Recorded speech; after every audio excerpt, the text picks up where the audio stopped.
Paling susah bikin film dari genre apa? Dari segala aspek. Paling susah itu bikin film action. Kenapa? Karena gini, biayanya akan jauh lebih besar daripada katakanlah film drama. Kita bicara kebutuhan yang apple to apple ya. Kalau dramanya karakternya harus keliling dunia ya tentu mahal. Tapi kalau kita bicara film yang masih normal, pada umumnya film action akan pasti jauh lebih mahal. Kenapa? Pertama, waktu. Waktu adalah uang, bener nggak? Lo syuting 1 hari sama lo syuting 2 hari, sewa alatnya, sewa tempat ya udah pasti beda. Nah, kenapa action butuh waktu lebih lama? Sekarang lo bayangin, kalau orang 2 karakter ngobrol, ya kan? Yang salah apa sih paling? Salah ngomong dikit, ya kan? Butuh berapa teks sih paling? Nah, sekarang lo bayangin 2 orang harus pura-pura berantem.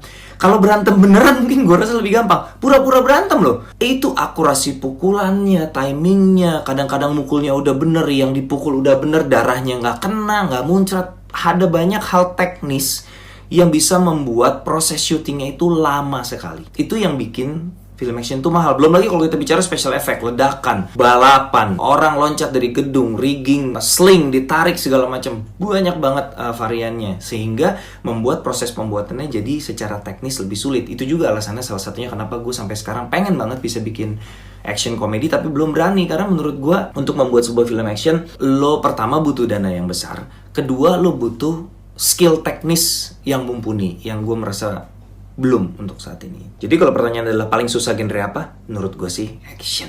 Ini pertanyaan menarik. Kenapa kesuksesan sebuah film Indonesia dinilai dari banyaknya penonton, sementara sukses film luar dinilai dari banyaknya jumlah pendapatan?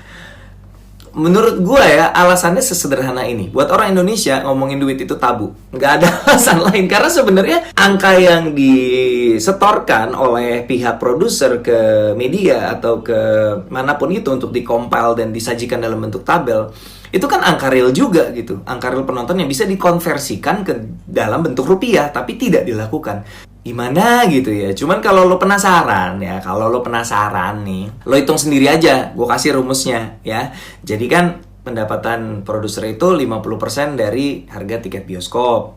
Ya kira-kira harga tiket bioskop dari 25.000 sampai 50.000 sampai berapa lah. Katakanlah misalnya kita ambil tengahnya 30.000. Ini ngitung asal aja ya. 30.000 berarti 50-50 dapat 15.000. 15.000 perak dikali jumlah penonton. Jadi kalau misalnya Dilan 6 juta penonton, berapa ya kira-kira yang didapat? Ya kaliin aja 6 juta kali 15.000, which is adalah 90 miliar. Ya, bener gak sih? Boleh nggak sih sutradara mengubah skrip atau dialog di lokasi padahal udah ada naskah? Sebuah film itu ditulis 3 kali, yaitu ditulis oleh penulis skenario di laptopnya, atau di mesin tiknya, atau di kertasnya kalau penulis di penjara. Itu adalah pertama kali film itu ditulis. Kedua kali film itu ditulis adalah ketika di syuting. Bisa banget sutradara merubah naskah, sangat bisa sekali.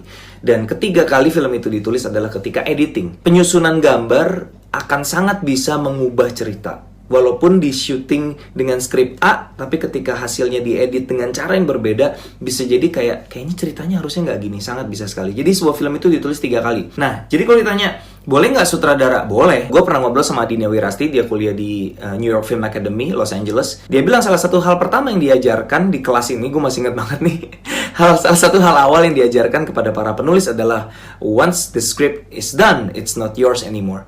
Jadi ketika lo nulis dan lo udah jadi, lo kasih ke produser atau sutradara, itu skrip udah bukan milik lo lagi. Jadi mau itu kita bicara Hollywood, mau itu bicara dalam negeri, sutradara dan produser sangat bisa sekali mengubah-ubah isi skenario. Jadi kalau lo adalah penulis, sabar-sabar aja.